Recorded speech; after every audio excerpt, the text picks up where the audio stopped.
And I think now it's 12:45, so I would like to give the floor to the chairman of the steering committee of the Astana Civil Service Hub to welcome the participants to this panel. Mr. Chairman. Thank you, Panos. Dear ladies and gentlemen, conference participants, it's my great honor and pleasure to welcome all of you on behalf of the Astana Civil Service Hub. First of all, I'd like to express my sincere gratitude to the Nazarbayev University Graduate School of Public Policy for our long-term fruitful collaboration.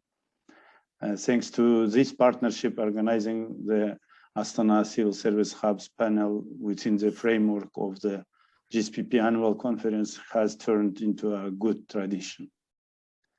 The coronavirus pandemic has shaken governance systems around the globe. In addition to the large-scale decline in economic activity and an increase in social problems, the pandemic has exposed issues in the decision-making and execution systems. Certainly, all the consequences and far-reaching impact of the pandemic are still to be comprehended and analyzed. Thus, the significance and timeliness of such events as this session is apparent. We are confident that participation of the prominent international experts from different parts of the world will contribute to comprehend the new normal and forecast a future. In my turn, I'd like to touch upon some aspects. First, the pandemic has once again underlined the vital significance of public trust, which is not only a social value, but a significant administrative capital. This in turn assumes government to focus on mass communication strategies, the professional culture of the civil service, cooperation with the NGO and business sectors, as well as on unconditional respect and protection of citizens' rights and freedoms. At the same time, the need for swift decision-making in response to the challenges should not compromise government accountability and transparency, or the rule of law, which are vital to both trust and efficiency. The COVID-19 pandemic has massively accelerated some pre-existing trends, in particular digital transformation of public administration. Concurrently, it takes place in the context when the internet and social media have become an integral part of everyone's daily life.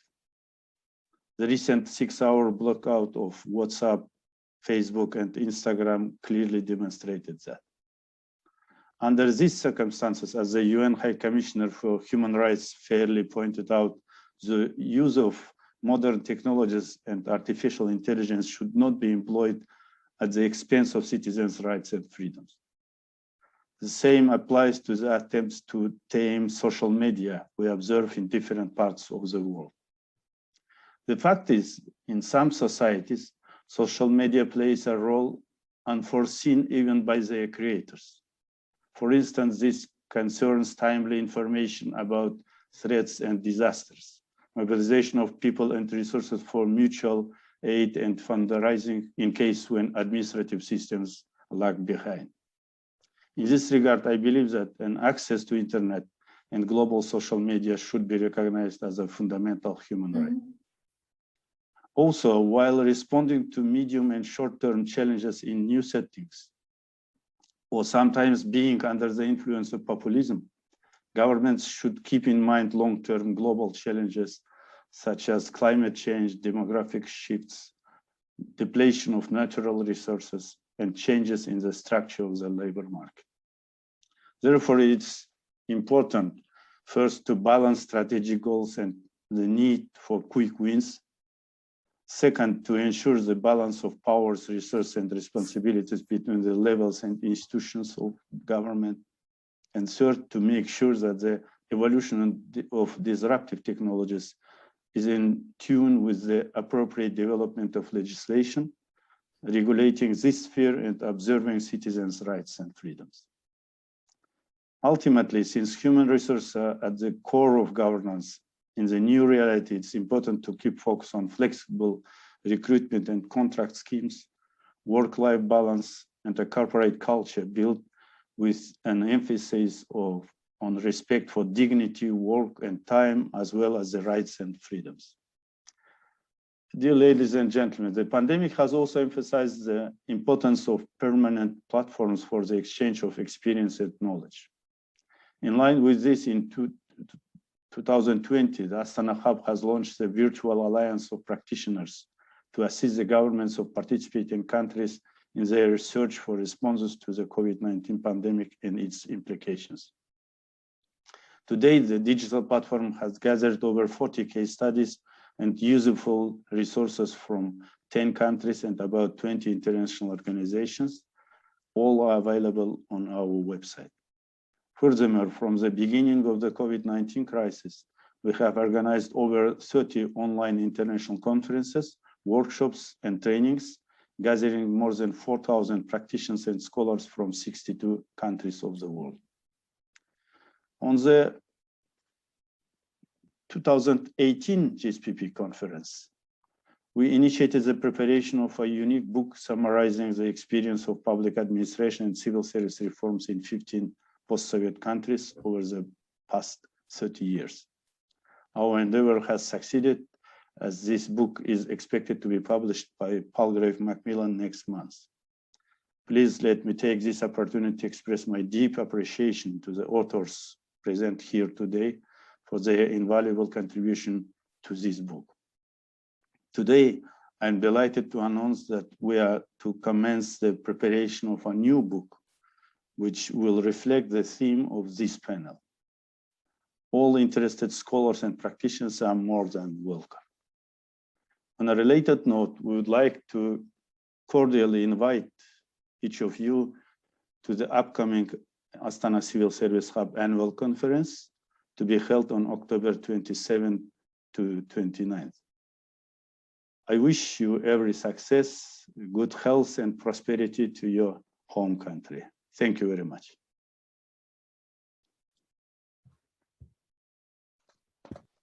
Thank you, Mr. Chairman. I think we turn right away to Colin Knox, professor at the Graduate School of Public Administration, of Public Policy, I'm sorry. Colin, please.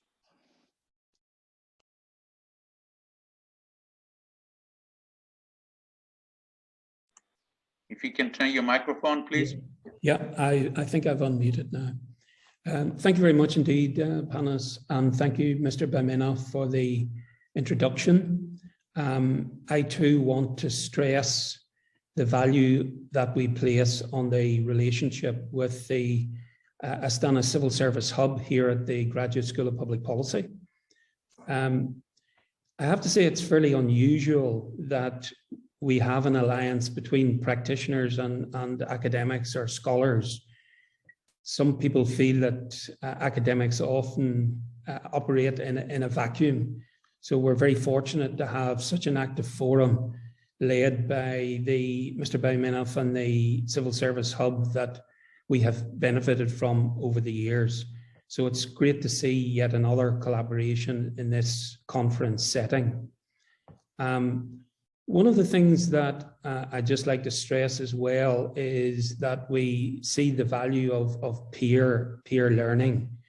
So I think it's a tremendous opportunities for practitioners to learn from countries who are at comparable levels of human development. And I think that offers a great way to learn from each other. And I think the Astana Civil Service Hub are exemplary in that sense. So I just want to say a few words about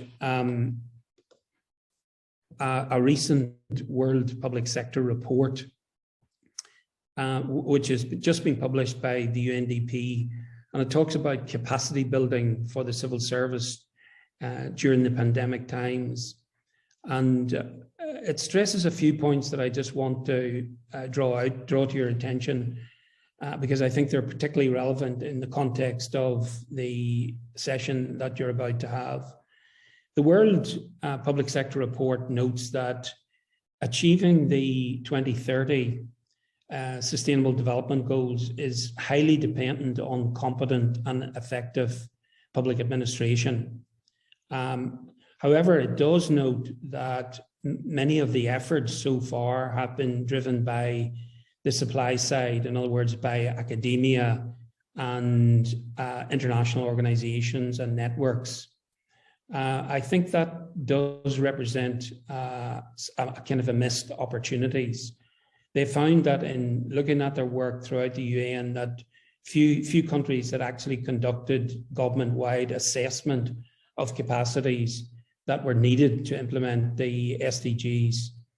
And often in countries which were building capacity for public servants to tackle SDGs beyond the pandemic, those efforts were often fragmented, with capacity building being targeted at specific ministries. In other words, there was very limited whole of government approach. And the final point that they make in this report that I think is pertinent to your conference session here is that a rapid shift to online activities certainly has happened, and Mr. Baimenov made reference to that. But little is actually known about the long-term impacts for capacity in the public sector. In other words, as Mr. Baimenov said in his opening remarks, different skill sets will be required. And this leads me on just to a little survey that I would be very interested if you would participate in, which will only take a few minutes of your time and is online. And the survey comprises two elements. The first part of it is how important are certain skill sets that are listed below? And then secondly, which skill set do you think are most important after the pandemic? So if we're arguing here that different kind of skill sets will be important post-pandemic, what are those?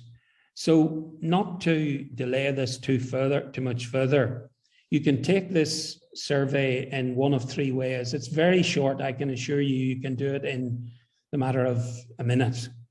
The first way you can do it is you can scan the QR code here on screen at the moment. So if you have your mobile phone, please scan the code in. You can go to this website, www.menti.com, and use the code that you see on your screen. Or finally, we will put this link in the chat box. That's already in your chat box where you can do the code online. And it's simply for us, given that we've got such a great audience here, to get a little flavor of how important these skills are, if you like, before and after the era of the pandemic. So if I can just leave that with you for about 30 seconds before we move on to the first session of your slot. So please, I would be most grateful if you would complete this. So scan the code on your phone, go to the website, or the third option is in the chat box. You will see a link that allows you to complete this. It will take you a very short time to do. And we can, if you do it, we can show you the results real time. Thank you, Colin. I'm looking forward to seeing the results at the end of the session. And Okay. now I think it's time to turn into our main session. And our first presenter is a longtime friend and associate of the Hub, Christine Leitner, a senior advisor and co-founder of the Center for Economics and Public Administration. She will talk to us about how to chart a course and whether COVID-19 is a catalyst for digital transformation. Christine, your turn. Thank you. Thank you very much, Panos. It's a pleasure to be here. And thank you, Alikhan, and our host here for the conference, Colin, for the introductory remarks. I can subscribe to everything you've said so far. I'm going to try to share my screen because I've prepared a couple of slides. I hope I will not be too long, but I think it will probably help to structure my thoughts about the topic. Trying to put it on full screen, right. Actually, I remember it was about last year, around about the same time when we had a panel within the framework of the previous year's conference, talking about the COVID impact. And at that time, we were already looking into the trends and policy challenges we had with regard to digital transformation before COVID hit us. And just to recap, the socioeconomic environment factors were quite clear there already, limits of growth, with exploiting the resources of the planet, increasing poverty, limits of national sovereignty, tensions in the globalized world with protectionist tendencies and problems with multilateral institutions, rising inequalities. And above all, as we've heard from Alikhan before, declining trust in government due to various factors, populist action, inequalities, loss of social cohesion, but also failure to regulate the digital space. We also saw disruptive frontier technologies, emerging in its initial phases in certain sort of pioneer pilot applications in the public sector. Blockchain, distributed ledger technology, artificial intelligence, and machine learning, but also the emergence of Internet of Things. But all this was sort of at a very sort of early stage at that time. And of course, also the policy discussions on crucial issues such as cybersecurity, in particular also on how, we share data across borders. Here, probably the European Data Protection Directive triggered off a global discussion and a global sort of change in how we look at privacy and personal data, but also, trust issues, as I said before, social contract called into question. And in particular, with regard to the big techs, we were already looking into how to deal with big techs and the power of the emerging digital platforms. Now, if you ask me now, after 1 year, I think at the moment, a year ago, when we had just lived the first wave of the COVID pandemic, and we were all still very shell-shocked at the time, we really thought that, digitalization, the digital tools are the panacea for everything, right? I think we've had 1 year now to see it a bit more differentiated. Definitely, I would argue it was a catalyst for change in the sense that it has accelerated on a global scale, the digitalization, the use of digital tools. I found statistics here from McKinsey & Co. And if you look at, the global share of products and services that were partially or fully digitized, in the period of 6 months between December 2019 and July 2020, it was an acceleration of an adoption rate of 7 years. So an enormous increase in time that happened across the globe, of course, in different kind of speeds and considering the different context.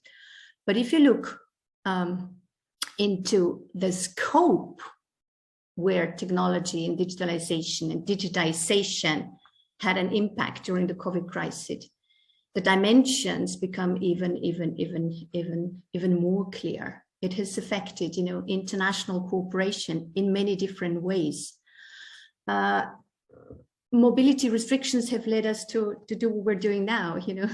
We're discussing, we're meeting online, but it has led to a disruption in value chains. We've been trying to look into solutions, technology solutions, to fix some of the problems. We've also seen an increased, threat in the cyberspace, and we're talking about how to protect, the national borders and national securities in the digital sphere. We've also seen how important it is to have data, real-time data, analysis, forecasting, and sharing. We saw that with the pandemic and how helpless we were in the beginning, and how still difficult it is, to get the global picture and to have the real-time and reliable data we need. Civil service resilience, we've been talking about this. You've been mentioning it, Colin and Alikhan. Telework in the public sector has been an issue, of course. About 50% in the OECD countries of the public workforce was actually in telework, was in home office during the pandemic. But it has also challenged, our infrastructures, our capacities, and in particular also, you know, the personal capacities, the skills, as you were saying. And not least, if we talk about civil society and civil society empowerment, we have seen how important it is to be connected, to have access to services, and to be digitally literate. We've also seen the role of public-private partnerships and how important it is in a situation of crisis to cooperate. And we've seen how our behavior also as consumers, not just as citizens, but as consumers, has changed through the use of technology. So if you ask me now, it is a catalyst, yes, but it's also an instrument, the technology, and in particular the disruptive technologies that are on the horizon will have an even sort of greater impact, and we've only seen a glimpse of it. But the lessons we've learned is that there are so many advantages and at the same time so many disadvantages. I think we have a better feel now for what we can do and for what it does with us if we don't pay attention in the future. And I'd like to take 3 examples, quite sort of simple ones that might have affected many of you, to just demonstrate what I mean. If I take the case of home office or telework, and in particular also in the public sector, as I said before, an OECD study just said recently that in the OECD countries, 50%, so one in two worked from home, and it was the majority were actually women. It was important to just keep going, you know, the operational continuity. We could also see that, you know, in terms of family work, family life, we had a bit more flexibility, even though, you know, with homeschooling, this was a bit of a challenge for many families. So we see the opportunities, and you can see also in surveys in the OECD countries, many people who started to work from home would like to continue at least in a hybrid format, meaning not 100%, but in a hybrid format. And this is what, Panos, I think you were referring to earlier in introductory remarks. We need that human contact. So it had a lot of advantages and will have a lot of advantages in the future, but we have also challenges. We saw that in the beginning with the infrastructure, with the connectivity issues, capacity issues had to be enlarged, but also vulnerabilities. We were prone to cyber attacks. And we saw that we needed, you know, the right equipment, but also, you know, people working from home. How do they work at home, and do they have the skills? The working conditions are being called into questions, insurance issues, working hours. So this is a challenge for labor laws, not just for the civil services. And we're just about, you know, to sort this out in some of these countries, that we are trying to adapt the labor laws and civil service laws and the working conditions to the working conditions in the digital space. And there we have a lot of principles that we should be observing, that we keep the space for the people to have their privacy, to have time off, the right to be disconnected. So a very simple example, but it shows the pros and the cons. So another example are digital government services. You might recall, or you all know, is Estonia or e-Estonia. More than 90% of the government services are basically offered online. So the country didn't have that many problems in that regard, because, you know, people were just, you know, using government services as they did, i.e. digitally. But in other countries, we rushed, you know, to offering certain services on a digital basis, for example, in health. And there was kind of solutions where we were using the telephone, we were using teleconsultancy, etc. But we also were designing new services, like those for testing and tracing, or different types of apps and vaccination certificates. And here we already saw the problems here. For example, in the European Union, still, you know, these certificates, it doesn't properly really work, only recently, but it took us quite some time, but people don't recognize it still, because we have this problem with interoperability here, even in the European Union, but at the international level, this is much more of a challenge. We have a problem with cyber attacks. In the health sector, we had quite a number of attacks on hospitals. I remember one in Ireland, probably Colin, you know better than I do, during the crisis, but also recently in France, where, you know, data was hacked. That was data related to COVID tests from patients. So it was more than 1 million kind of data sets, so or people that were affected. So those are the issues that we need to get a grip on. And not to forget, so many people were excluded. Those that were not digital literate, didn't have the equipment. And that was not just, you know, in the less developed or poorer countries. It was a case, a huge issue also in sort of, if I may say so, richer countries, developed countries.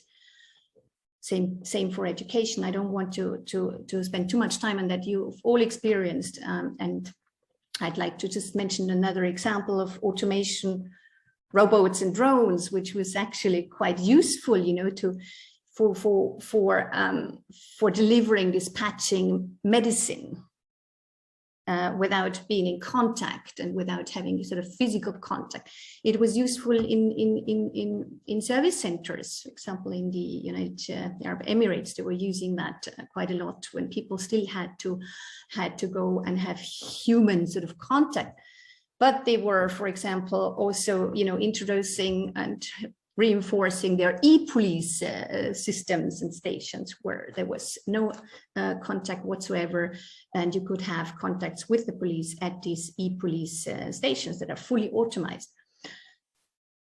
But what are the downsides? Again, reduced human interaction, but also if you look at all these devices and think about the Internet of Things, and recent examples where you, for example, hear about police robots patrolling the street, then you have an issue with control, and you have an issue also when it comes to delivery, for example, by drones with liability. So there's lots of issues that come up and negative sides that that sort of balance or have to be seen in the context of this hype we had in the first phase of digitalization as the panacea to cope with the pandemic. My background, as I probably mentioned earlier, is a legal background, and what I'm most concerned about and what I see is, in my view, one of the biggest challenge is regulating the new digital space. I think in an earlier publication with the Hub and also in earlier talks, we've been talking about this model, the three-dimensional role of government that needs to be rebalanced. And if you look at the triangle here, you know, we've seen that the user side of the government, that has been quite sort of grown quite rapidly in the last 1.5 years, with all the negative aspects that we've been mentioning. And we also see a push towards innovation and promotion, you know, the government taking the risk here with all the recovery funds. If you look at the European Union, 20% of the funds in the European Union for recovery are dedicated to digitalization. So that's huge money. And it's not just, you know, in the European Union itself, but also for development programs and things like this. But the key issue here is that the regulation lags behind. And the problem here is that we should be very careful not to stifle innovation. So legislation, regulation can be strict, takes a long time. It's not just slow, but it's also sort of rigid. So new ways of legislating will be required. Agile legislation, regulation is the buzzword.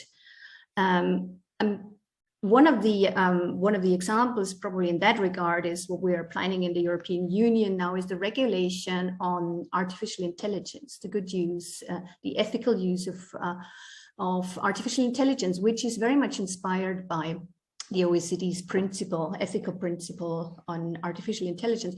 And here you have a risk-based approach that you distinguish between what is really, you know, the high-risk AI applications, what are low-risk applications, and what are those that should be prohibited in the first place.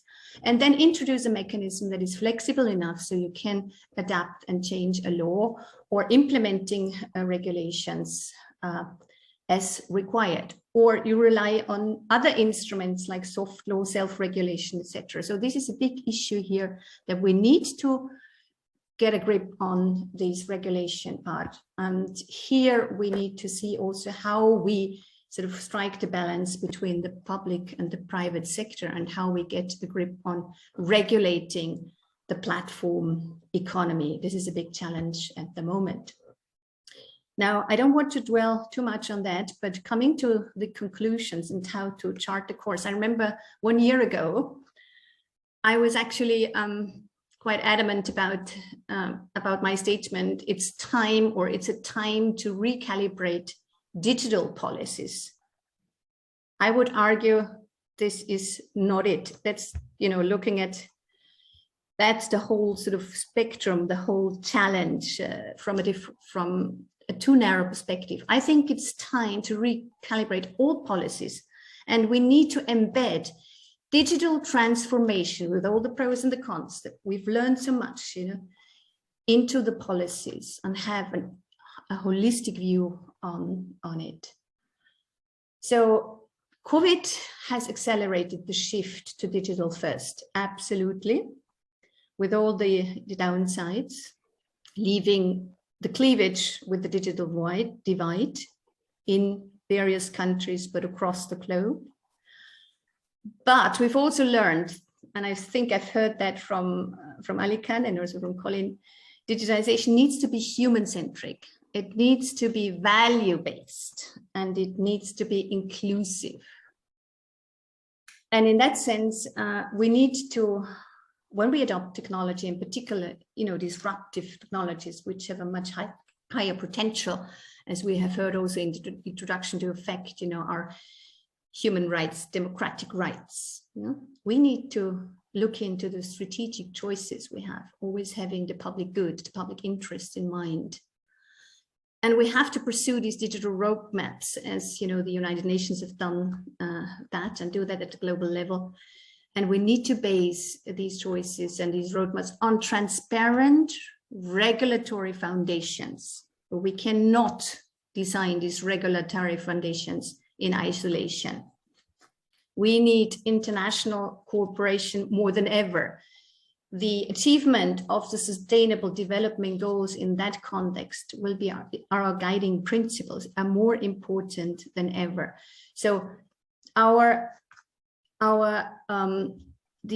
initiatives that we have seen, for example, also like the Digital Global Goods Alliance or the Pulse network of the United Nations, these kinds of initiatives are extremely important because we need to find a way to regulate and to make sure that we have this human-centric, value-based approach in all the regulations that will help us to really chart the course for the future. And in that sense, I think the central tenets to guide us in the digital transformation are, as we've heard before, trust. We need to make sure that citizen safety and security is ensured in the digital sphere. We have a lot to do here, but a lot is going on.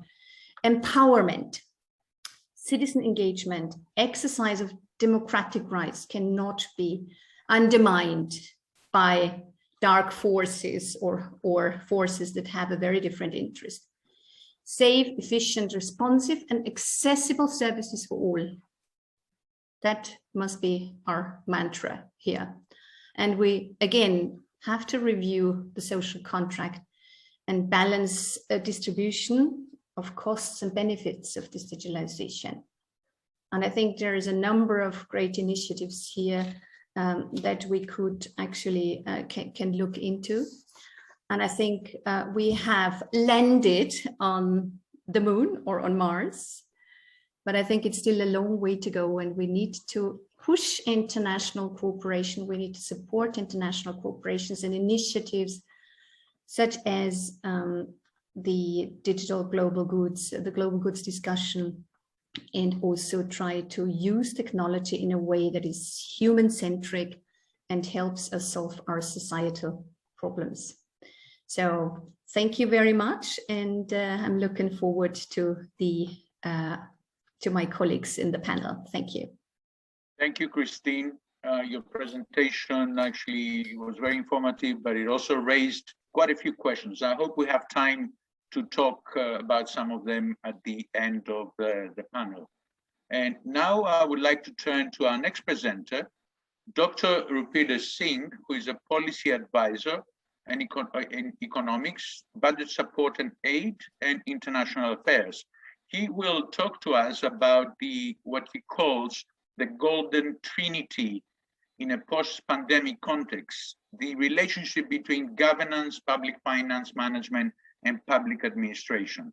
Dr. Singh, you are up next. Thank you. Thank you, Panos, and Kalimera from London. I hope you can hear me okay. Let me say a few words to our audience in Russian. So, добрый день, дамы и господа, и, конечно, все студенты. Мне очень приятно быть здесь сегодня. Bueno, let's switch to English, and I will now try to share my screen.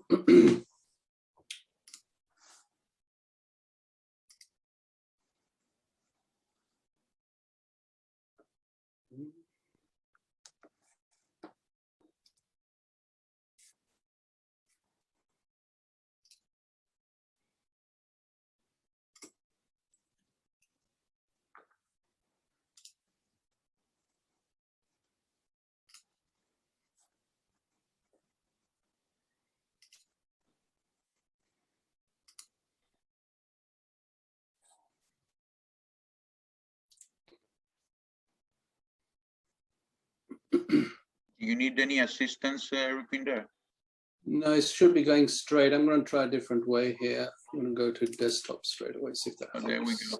There we go. Okay, Okay. can you see that? Yes, we can see it now. Super. Perhaps you can put it on full screen. It should be on full screen. Bear with.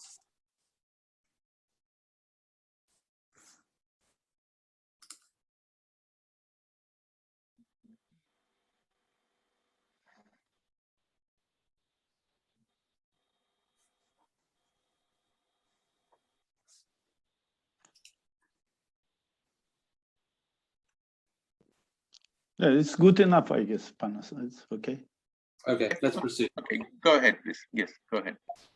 So technicalities aside, so really I'd like to focus on this triangle, which I find quite useful to discuss with both policymakers and often people who don't work in the area to provide a context.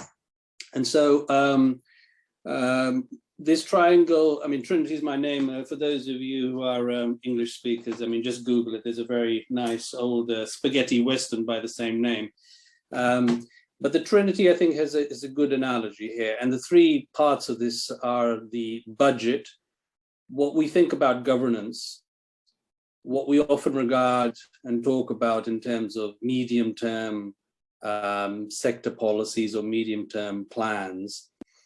And I guess of interest for much of the audience is about capacity in public administration. And I put that in the middle because I see that as a sort of a key anchor. And in a way, the triangle collapses if one of these axes is incomplete.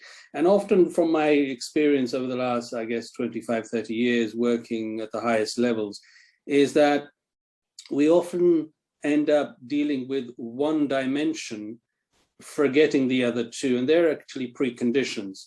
And the end result often is that the assistance, let's say external assistance, does some work, be it from the UN or UNDP or from the World Bank or from the European Union. But then when the assistance stops, there's no sustainability, and you end up repeating the experience a few years later. So what do we mean by the budget? So the budget is basically the fiscal framework for the government. But if you're dealing with a particular ministry, it's their ministerial budget or a sectoral budget sometimes. And in some countries, they will have something called budget programs with objectives. And all budgets have a split between capital expenditure, that's for investment purposes, and current expenditure, which is basically wages and salary, which is effectively for your administration.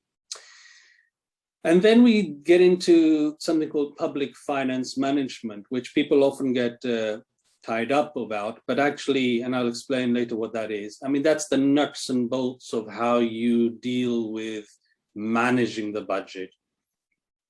Now, if your budget is incoherent, then basically you don't know how much money you have for financing a particular ministry's work. Equally, if I look at the bottom part, the medium-term sector policy and plans, and these will often in the past be, you'll have things like medium-term expenditure plans or medium-term sector plans, or even for those of us old enough, one used to have poverty reduction strategies in the old days, or national development plans. They are all different names, but essentially referring to the same thing, which is there a medium-term framework for 3 or 5 or even 10 years? Often you will find countries have these vision documents for 2050 or 2060, which are longer term in focus. But in reality, most officials, most civil servants and policymakers are really concerned about today and the next 3 years. So, the question often is there consistency between the budget for, let's say, 2021 and the 3-year plan, maybe to 2024, and perhaps the decade-long plan to 2030? And often they're not. And then there are other aspects, such as, well, if you say you've got a 3-year plan, have you costed it? Do you know how much it's going to cost to actually implement that?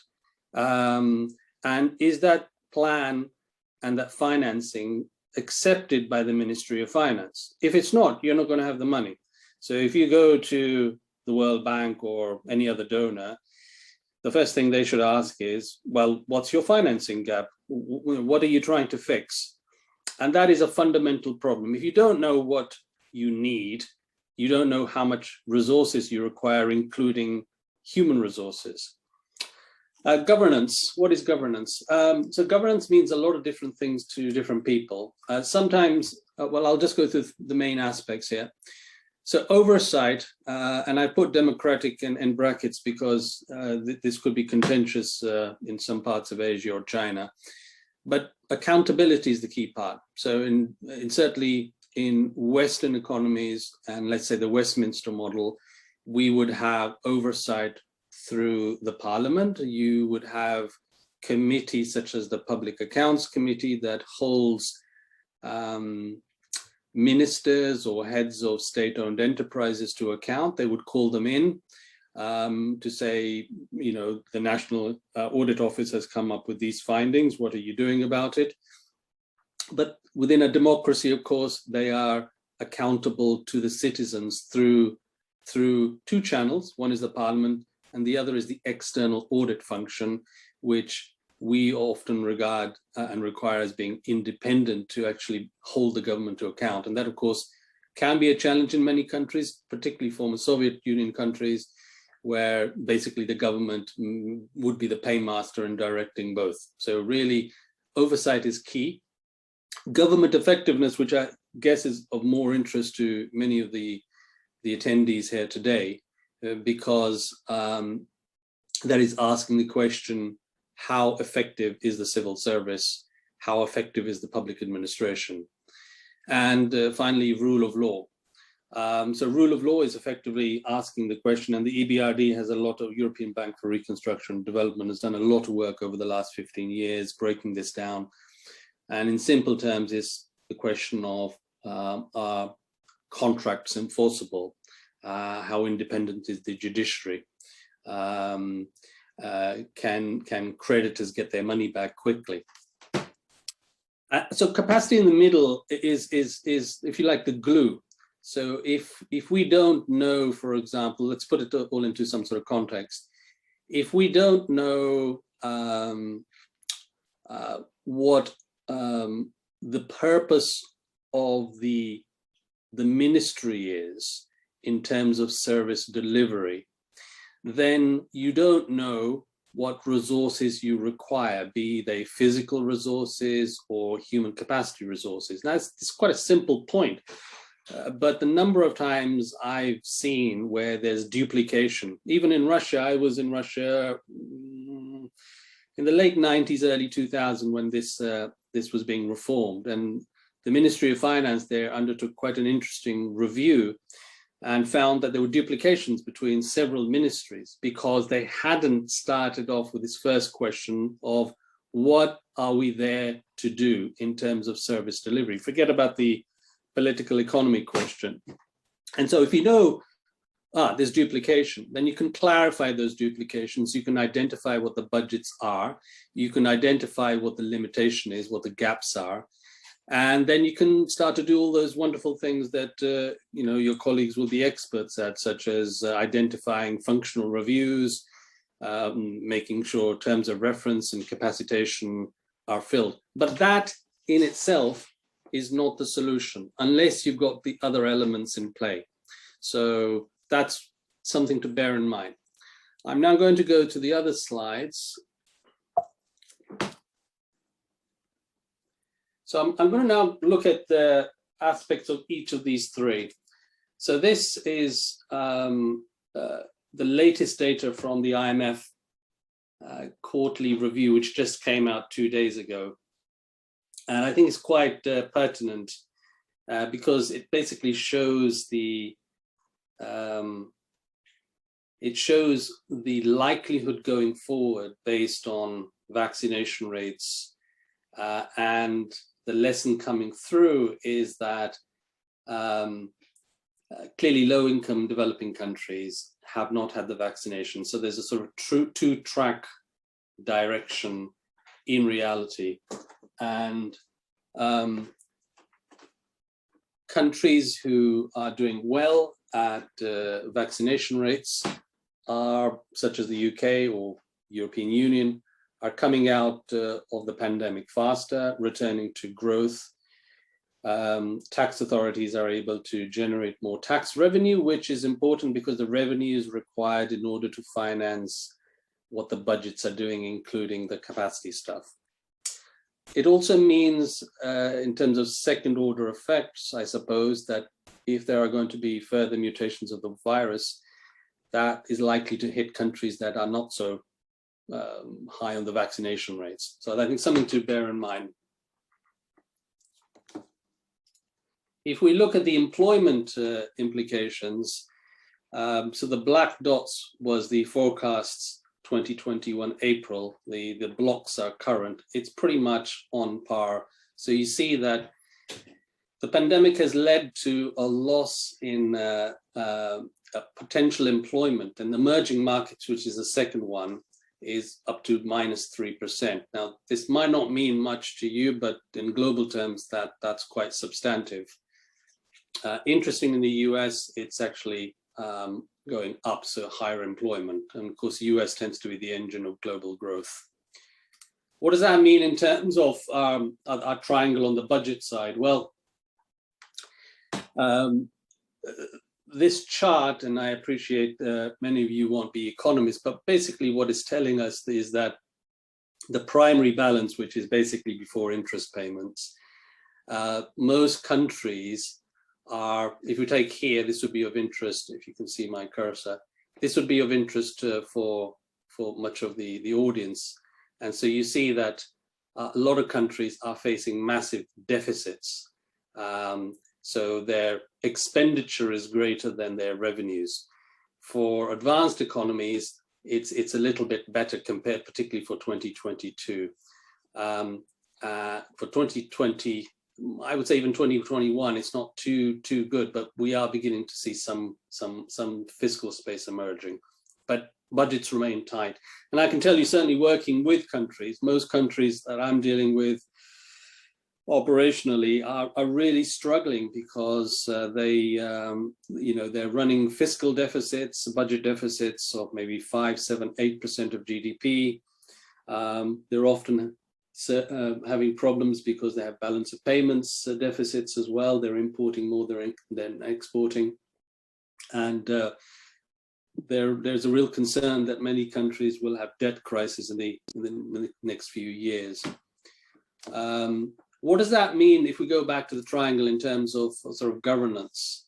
So the next two slides will show the mapping from the World Bank's governance indicators, which is a composite. It hoovers up all the available international information on a number of indicators, one of which is government effectiveness. And so green is good, red is bad. Now, this won't surprise many of you in the sense that developed countries are generally much better, and former Soviet Union or transition economies are not so well. And the transition economies which have entered the EU are somewhere in the middle. Interestingly, Italy is part of that as well. And Panos will be not surprised to hear that Greece also comes into that. And that is quite, in terms of context, it's interesting because you can start to figure out what feeds into that to give that rating from a sort of a contextual point. If we have a look, secondly, at another indicator, control of corruption, a very similar picture emerges, although you will see in parts of Africa, countries like Botswana buck the trend. They're actually not bad. South Africa as well. But generally the picture is the same. And again, for many of you from the region, this will not be completely surprising. And again, you know, when we're looking at administrative reform, this comes through in different ways, whether you're looking at Transparency International or through, as I will show in a moment, through the budget processes that, you know, what you can do to clean up, or from the, go back to here. Rupinder, may I ask you to speed up a little bit, please, because I'm anxious about time. I'm just finishing off, so thank you for the reminder. So this is what public finance management means. There are several chunks. I'm not going to go into the detail, but the questions are, do you have the functions for the budget or for policy making or for accounting, for external audit? Do the institutions have independence? For example, the external audit agency. And do you have some sort of strategy for public finance management? If you don't, then you're going to struggle on public on meeting that triangle and the purpose of public administration reforms. Just to finish off, so this is the public finance management data for Kazakhstan, just to highlight in some detail. And you will see that these are different pillars that we look into. And you can see there's a lot of weaknesses, but some good stuff there as well. And so these are the sort of nitty-gritty when we're focusing, for example, on public administrative reform for Ministry of Finance or for the budgetary institutions, for internal audit, etc. To summarize last slide, so the post-pandemic growth, if we are indeed in a post-pandemic context, there's a lot of uncertainties, particularly on the fiscal side. The expectation is that employment across the globe is likely to be lower. That means less fiscal space, in other words, less revenue for administration or anything else. For low-income countries in particular, much higher debt service. And the latest suggestions is it could be up to between $500 billion and $1 trillion that they will need support in the next few years because they can't service their debt. There's a big issue emerging in the West about big government, certainly speaking from the UK or in the US.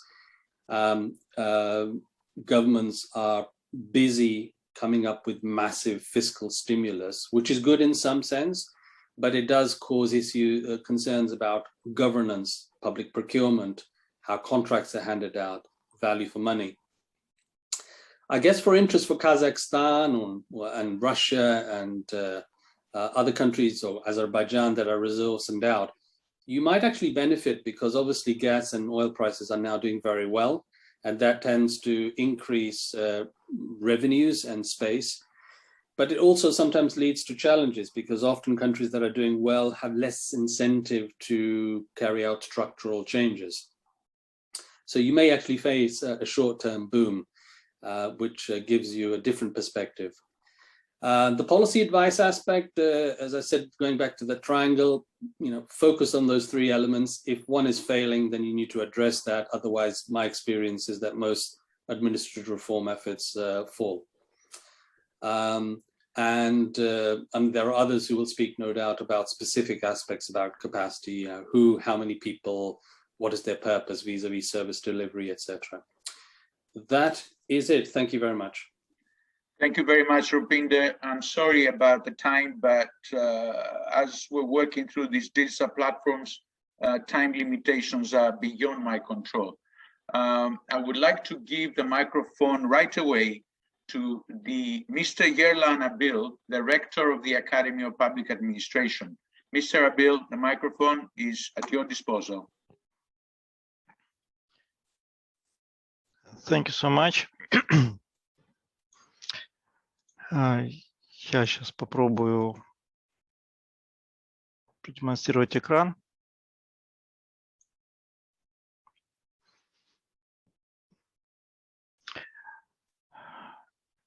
Я надеюсь, экран мой виден. Подтвердите, пожалуйста. Yes. Я рад приветствовать участников круглого стола. Мне очень понравилось ряд выступлений, особенно Кристины Лейтнер, которая говорила о доверии, об этике. Да, мы как Академия государственного управления столкнулись с вопросами при повышении квалификации наших государственных служащих, с вопросами как раз о формировании новой культуры в цифровом веке, в том числе и в получении знаний. Пандемия коренным образом изменила жизнь людей не только в Казахстане, но и во всем мире. И мы, как и все, в спешном порядке принимали меры по переходу на дистанционный формат работы. Особенно это было специфично для сферы образования Казахстана. В своей презентации я постараюсь очень коротко затронуть вопросы профессионализации госслужащих в период пандемии и остановлюсь на тех уроках, которые мы извлекли. Но очень коротко про Академию. Академия является учебным заведением с особым статусом по подготовке, переподготовке и повышению квалификации госслужащих в Казахстане. Можно сказать, что пандемия сыграла роль своеобразного стресс-теста и катализатором изменений и нововведений. При переходе на онлайн-обучение возникла необходимость в пересмотре цифровой стратегии Академии, улучшении и автоматизации процессов по организации учебного процесса с целью сокращения административных издержек и рутинной работы, направление фокуса непосредственно на организацию учебного процесса и поддержание качества обучения. Академия наряду с магистерскими и докторскими образовательными программами реализует и краткосрочные программы дополнительного образования. В текущем, несколько цифр, в текущем году у нас контингент составляет 287 человек, из них есть и магистранты, и докторанты, 206 из них у нас государственные служащие. У нас имеются 10 грантов, которые предоставляет Астанинский хаб в сфере государственной службы, и 10 стипендий, которые выделяет фонд Ханса Зайдера. Профессорско-преподавательский состав Академии представлен как штатными, так и приглашенными преподавателями. К работе с обучающимися слушателями курсов мы активно привлекаем отечественных сотрудников госорганов, экспертов, ученых, которые очень тесно связаны с проводимыми реформами в той или иной сфере госуправления. В рамках проекта «Цифровая академия» еще ранее мы реализовали ряд инноваций, Так, с 2018 года активно используются специальные информационные платформы. И для нас переход на онлайн-обучение в марте 2020 года был достаточно комфортным и естественным. До пандемии мы активно реализовали дистанционное обучение, что также помогло нам быстро перевести краткосрочное обучение на цифровой формат без потери качества. Мы пошли дальше, и в сентябре 2021 года Академия запустила новую информационную собственную систему управления учебными процессами iAcademy. В настоящий момент система в процессе разработки, но уже запущены основные модули, поддерживающие связь обучающихся преподавателей. Любой кризис – это всегда стимул для поиска инноваций и внесения изменений в существующих процессах. В 2020 году была разработана и в 2021 году усовершенствована цифровая платформа Admission ACSH, позволяющая проводить прием документов и все этапы конкурсного отбора в онлайн-формате. Цифровая платформа позволила нашей академии успешно провести конкурсный отбор в 2020 и 2021 годах. Сами по себе цифровые решения без вовлеченности преподавателей ничего бы не дали. Очень важно, чтобы преподаватели и тренера были заинтересованы в совершенствовании учебного процесса в онлайн-формате. Следует отметить, что Академия, реализовывая практикоориентированные программы, еще до пандемии отошла от традиционного формата обучения. Прикладной формат обучения отличает нас от классических вузов. Так, большая часть занятий в Академии – это интерактивные и практические занятия. Но все же преподаватели столкнулись с новыми вызовами и задачами, что в свою очередь стало стимулом для их творческого поиска по методике и инструментам обучения, а также наращивания собственных цифровых навыков. Периодически нами проводились опросы среди обучающихся преподавателей по онлайн-обучению. Предложения, рекомендации в оперативном режиме внедрялись в процесс обучения. Так, например, по результатам анкетирования были переформатированы некоторые занятия и перестроены силабусы для большего увлечения обучающихся в образовательном процессе.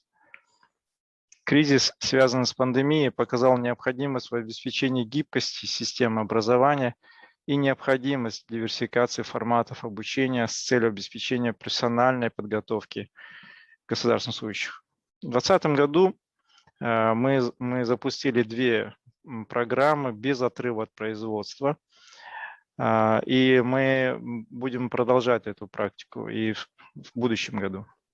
Обучение по данным программам проходит с использованием дистанционных образовательных технологий, за исключением нескольких очных модулей.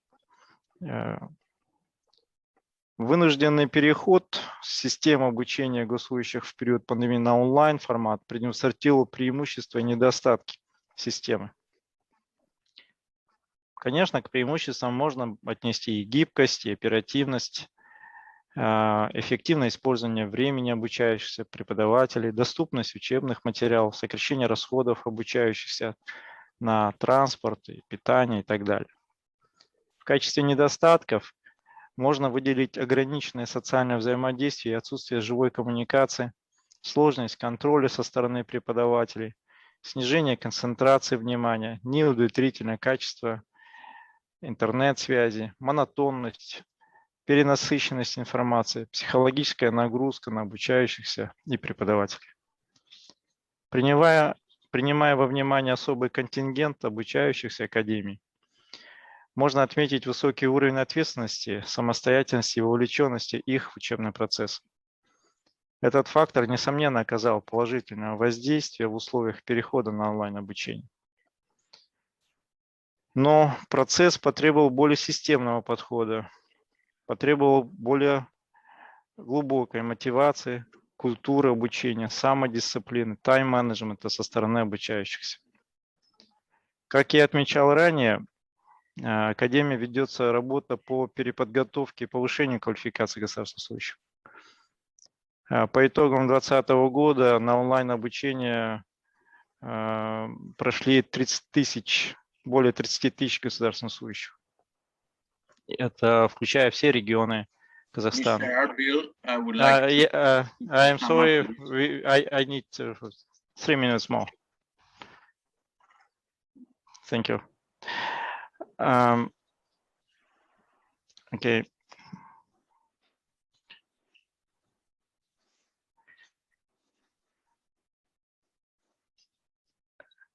Okay, last slide.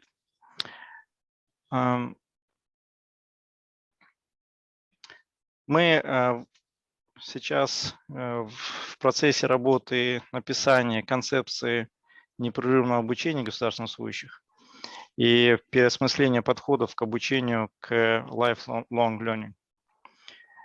Мы думаем, как выстроить эту концепцию для того, чтобы в эпоху неопределенности государственные служащие могли углубить свои знания, навыки в условиях принятия управленческих решений, критического мышления, анализа данных, креатива при решении проблем, адаптации к окружающему миру. Я бы хотел остановиться более подробно и на этом слайде завершить. Хотел бы, не акцентируя внимание на преимуществах, все-таки остановиться на недостатках, на которые мы бы хотели в будущем обращать внимание. Ну, во-первых, ограниченное социальное взаимодействие, отсутствие живой коммуникации. Ну, даже сейчас мы на сессии видим, что многие могут отключить камеры, и это нормальное явление для нас сейчас. Но в аудитории мы все-таки хотели бы видеть всех и вовлеченно всех. Совмещение обучения с основной работой, к сожалению, в Казахстане, если офлайн формат, физически человек мог заходить в аудиторию и тем самым был освобожден от работы, то в онлайн формате мы не могли понять, что он учится с нами все это время или он параллельно работает.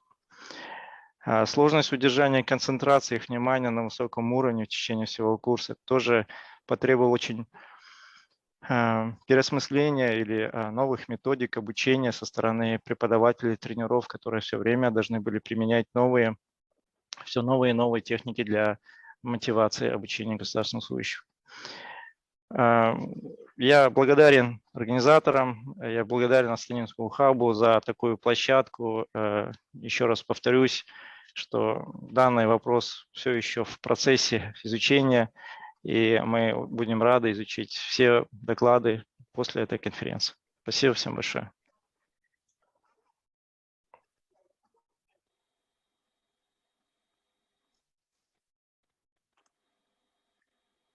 Thank you, Mr. Abil. I can't hear you any longer. It seems that the Academy has made immense progress in digitalizing its operations and its courses. As time is very, very short, I'd like to give the floor directly to Admir Sahmanovic, a PAR expert from Montenegro, who is going to talk about the post-pandemic world. Admir, the microphone is yours. Thank you, Panos. I hope you can all hear me well. Добрый день всем. Good afternoon to everyone. Mr. Baimenov, distinguished colleagues, I have to say that it's my immense pleasure to join this session today. I was glad to have this opportunity to learn about the views of and experiences of the colleagues during the previous presentations. As someone with hands-on experience with this crisis, being the member of government at the time of pandemic outbreak, I will try to share my experience and views. But first, I have to note that it is incredible how the world became a small place, actually, and how this situation showed us how people, regardless how far apart, are actually dependent on each other. I clearly remember the day, sometimes in March 2020, during the lockdown, my 4-year-old daughter asked me, "Daddy, how come someone ate a bat in China and now I cannot go out to play?" And I have to admit, it made me think a lot about it. Surely, COVID pandemic is one of those giant events that divide life into before and after it. We live through it, learn from it, and we simply have to adjust to it. It has tested the public sector to its limits, which has swept away the standard repertoire of foresight, protection, and resilience strategies at all. and brought society and the economy to a near halt. I believe there are two questions we are all thinking about now.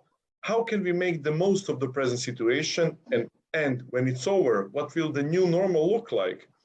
There is for sure no security that the current norms will stay in force long after the pandemic is over. The only way to know for sure is if some of those new, improved and resilient measures are to be institutionalized. But remembering is a crucial word. We have to make sure to remember everything we went through and to learn from that process as much as possible. Collaboration, flexibility, inclusion, and accountability are things organizations have been thinking about for years. But they had some progress, but the massive change associated with COVID could and should accelerate changes that foster these values. I believe it's fair to say that there are things that we need to learn about how governments handled this pandemic, especially in the early stages. And I'm quite certain there will be plenty of opportunities to learn the lessons. Surely there were things that could have been done differently. Certainly, it's clear that my country, as many others, I'm sure, was missing a policy paper of roadmap or something similar for same or similar situations with clearly defined measures and instructions. It would have helped if such a document was developed before or even during the overall pandemic process, and thus transition itself would be much easier. But yet this crisis is in extremis rather than sui generis. In the recent past, the public sector has encountered violent terror attacks, massive flooding, and drought induced by global warming, global financial crisis, anti-racism protests, large streams of refugees, and more. And in the future, turbulent events will return in a form as we cannot yet imagine. So this unpredictability calls for cross-boundary collaboration, public innovation, and perhaps most importantly, the development of governance strategies that facilitate and support adaptive and flexible adjustment. And of course, entrepreneurial exploration and the exploitation of emerging options and opportunities should be also the priority.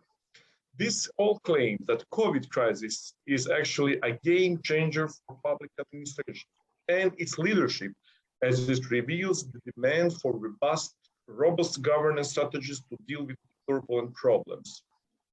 Also, timely introduction of relevant measures might have ensured better health protection.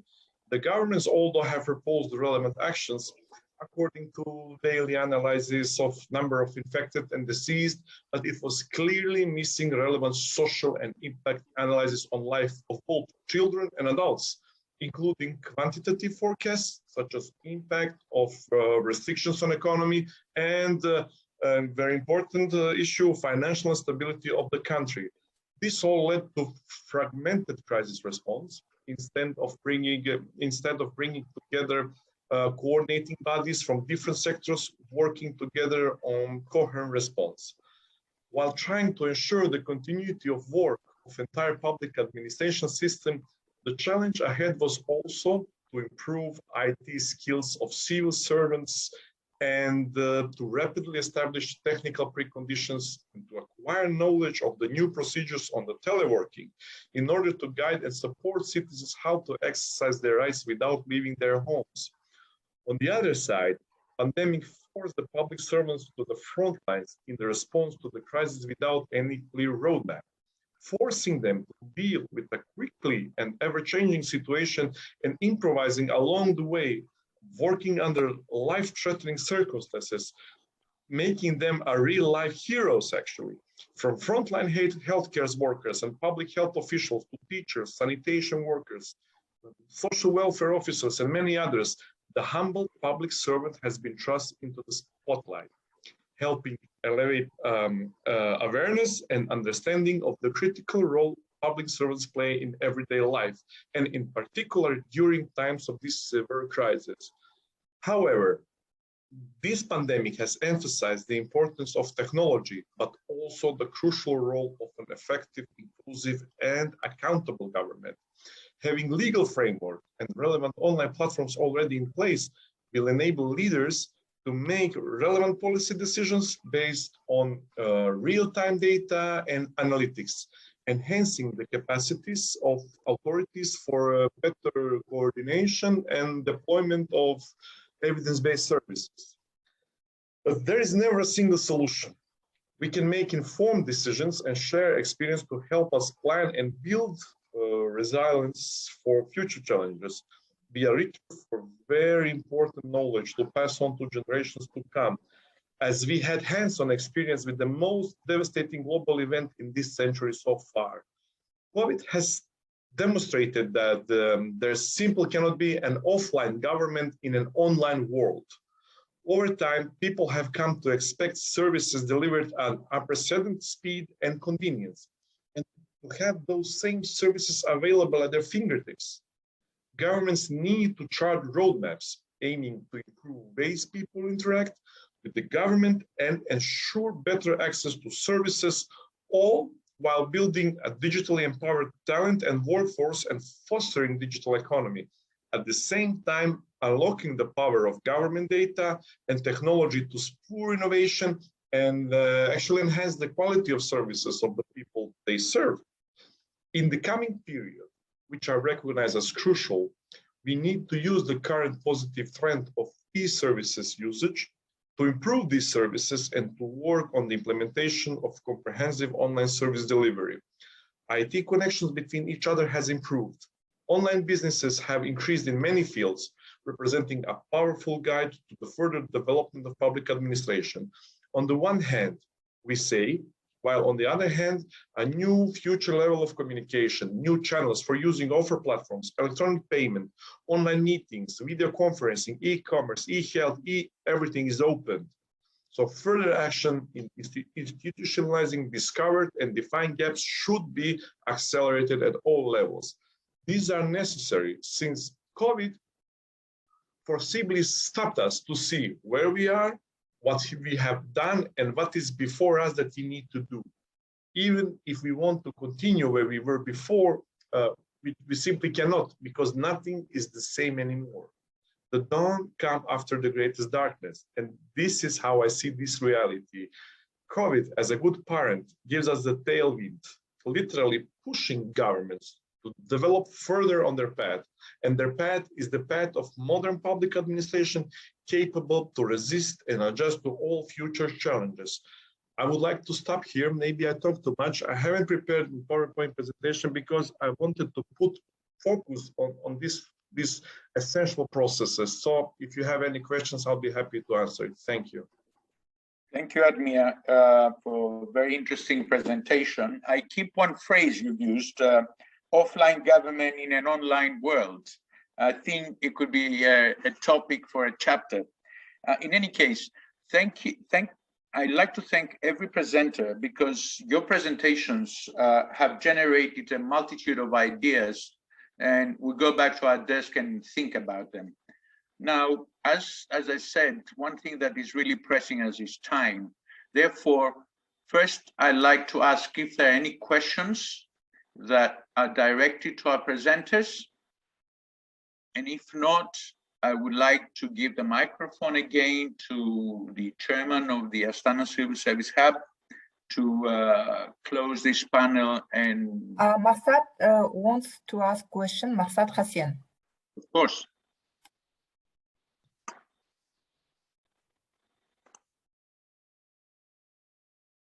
Ajar, please.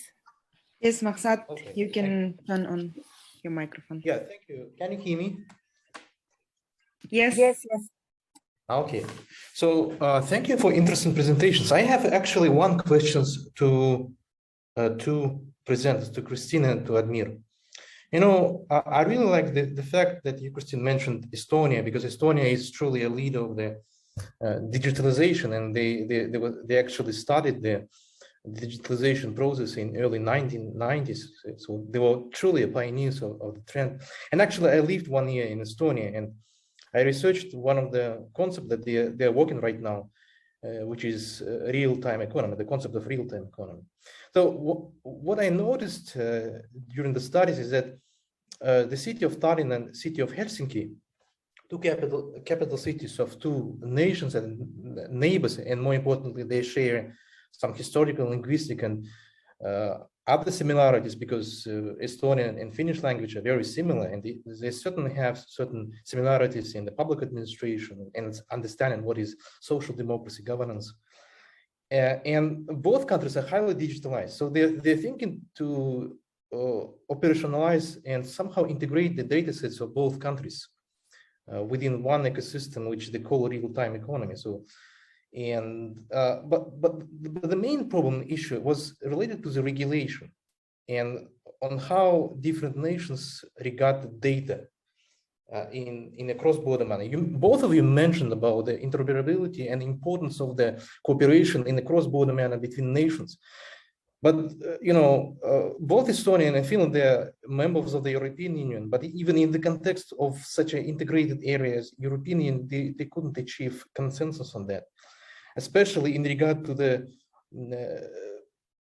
respect of individual access to data, and how could we protect personal information within these databases.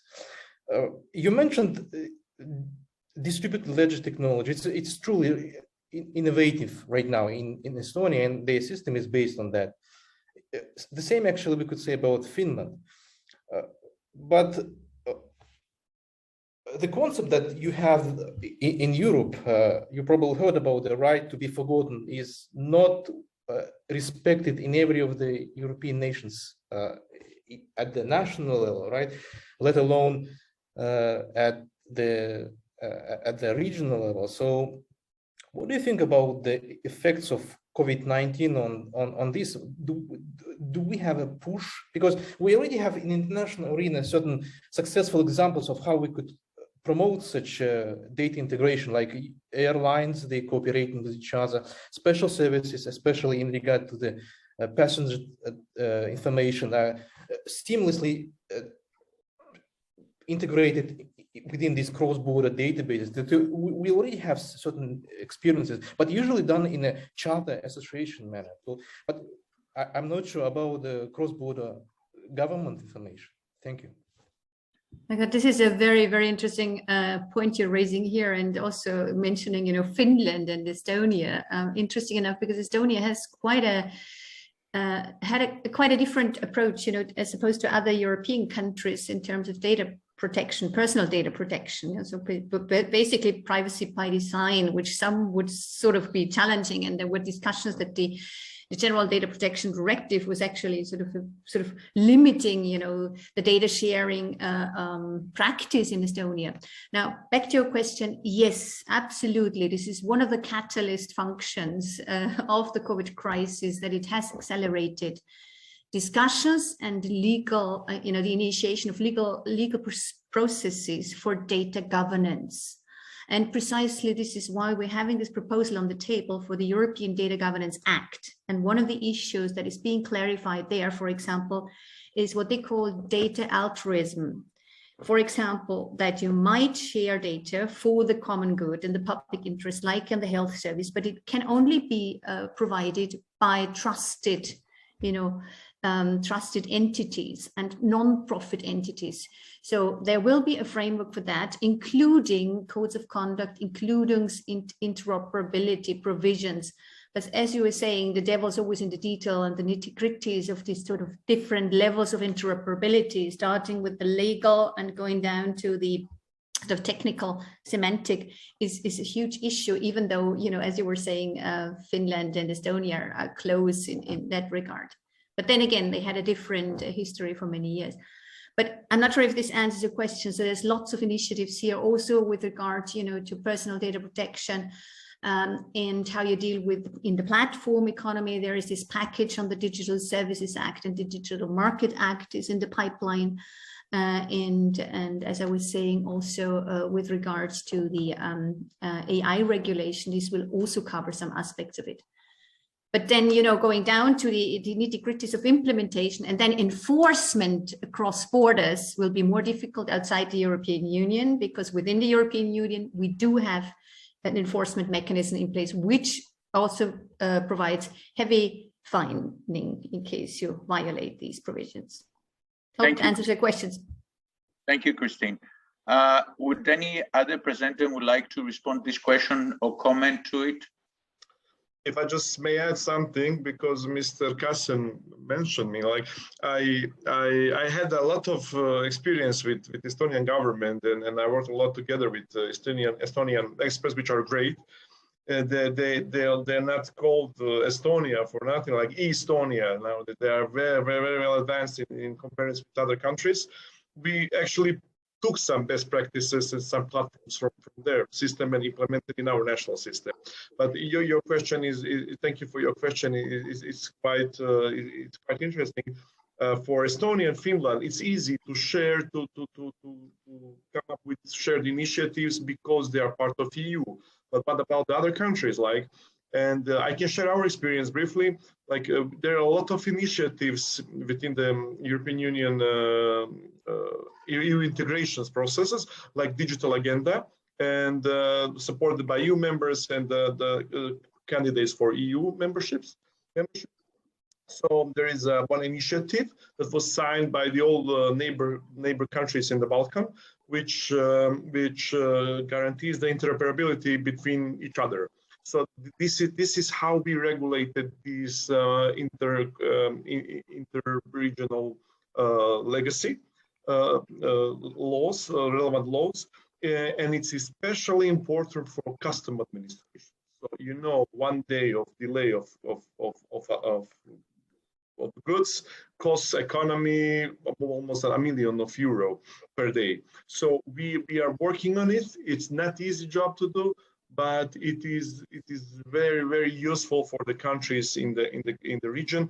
And this is just the beginning. We are now working also on sharing the data about the security areas and some very other important topics. Thank you. Thank you, Admir. There's another question actually from the chat.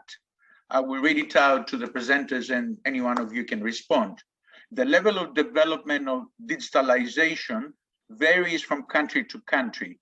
Do countries with less digital development need to develop their own technologies, or they should import it from developed countries?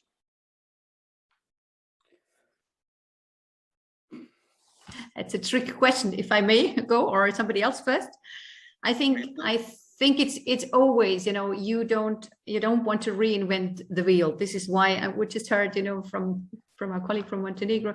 It's good to look at good practice. And by the way, the Finnish Estonian example, the interchange, you know, of data that was mentioned is also based on a best practice taken over from Estonia, the X-road interoperability infrastructure that were basically taken over.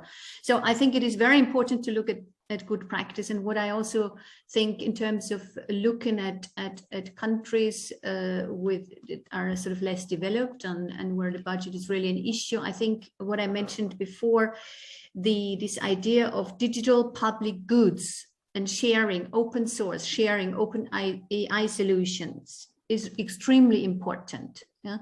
So I think this, you probably remember the phrase from The Circle, the movie and the book by Dave Eggers. Sharing is caring, for me, has a new kind of dimension reached after COVID now. So I think it's absolutely vital that you look into good practice or practices, and you try to reuse and share as much as you can. And there's lots of programs that support this kind of sharing process. Thank you, Christine. Panos, let me have a crack at this as an economist, very briefly. So as it happens, I was head at the European Commission when Estonia was looking to join the EU, and was very much involved in the 2000s, but also by chance I used to work at the Bank of Finland at the central bank. I think on the data question in terms of interoperability, etc., I think if you take a step back, you often find that small countries look or were looking at where the comparative advantages could be in terms of the global marketplace, and saw high returns by focusing investment on from their children's, from kindergarten onwards, being very, very familiar with computers, with IT, etc. The other thing I think for both countries is that they're relatively small. And so there was this opportunity to restructure their structures in government. But also you got to remember, I mean, I remember just after the dissolution of the Soviet Union, so 91 to 95, the first thing the administration in Tallinn did was basically to get rid of anybody who was a Russian speaker. And then after that, a couple of years later, anybody who was over 40 years old. So the entire administration was from the University of Tartu and Tallinn, and their average age was 25 to 35. And so you had a new generation, and they were able to absorb systems and procedures very fast. Now, yes, it's true going forward, what is digitalization? Now, if you project in the next 10 years, there is a real fear. I mean, from the US, where you had the election of Trump, to Brexit, for example, there's a fear amongst the labor forces about their future. Will they get the distribution of income? So there is a concern about automation, about artificial intelligence.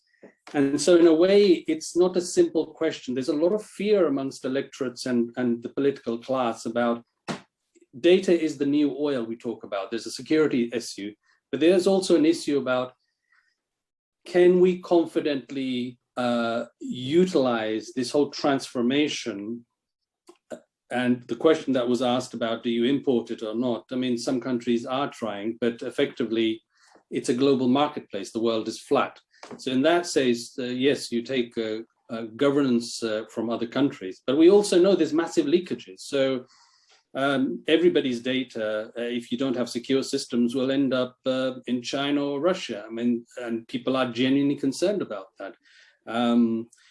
At an operational level, in terms of administrations, we do often have, I mean, I set up something twice from Estonia, one to Botswana, one to Jordan, for them to assist with things like e-procurement or tax systems.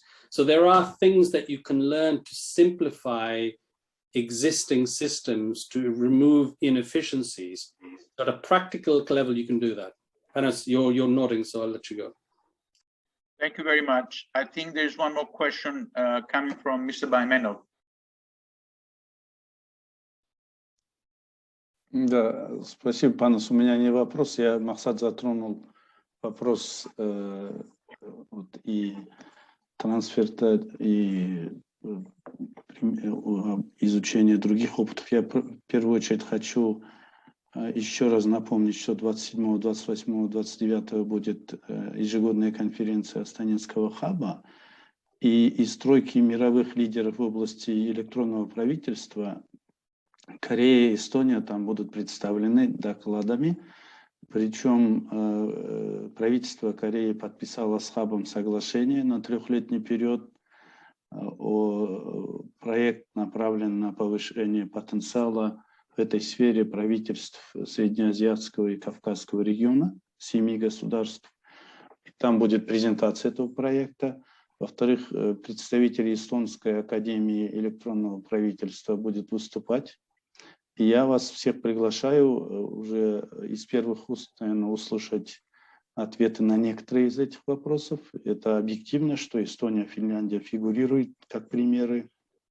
Но вот взаимоотношения этих двух стран подтверждает тезис, который я часто говорю и своим студентам в академии, и на конференциях, что лучший учитель – это тот, кто всю жизнь сохраняет способность быть учеником. И вот эстонцы вначале там учились у финнов, брали очень много. Потом они создали свое, которое опережало какой-то момент финнов. И из импортеров Эстония стала экспортером. И при этом, если говорить о бюджетных ограничениях, и Rupinder говорил, и другие говорили, на самом-то деле Эстония не имела такой возможности, какой сейчас имеет Казахстан, например, по бюджетным средствам на развитие электронного правительства, на закуп технологий, там, платформ и так далее. И вот мне представляется опыт Эстонии и Кореи очень интересен с точки зрения эффективного использования средств, предусмотренных на развитие IT-технологий и электронного правительства. Поэтому я вас приглашаю 27, 28, 29 будет возможность дискутировать непосредственно с теми, кто вовлечен в этот процесс.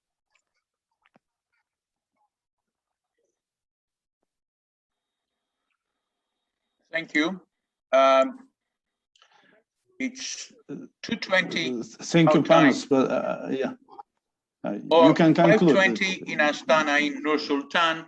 I think we've exceeded our limit. Therefore, I think we should be closing. So the last thing I'd like to do is thank very much all the presenters who took their time to provide us with some insights and some food for thought on what's coming next. And of course, as usual, I would like to thank our interpreters who have done a good job again today. And a bientôt, auf Wiedersehen. I see you again very soon. Have a good evening, good afternoon. Thank you. Thank you. Thank you. Bye-bye, everyone. Thank you. All the best. Bye-bye. All the best. Goodbye. Thank you. Bye-bye. Ευχαριστώ. Παρακαλώ.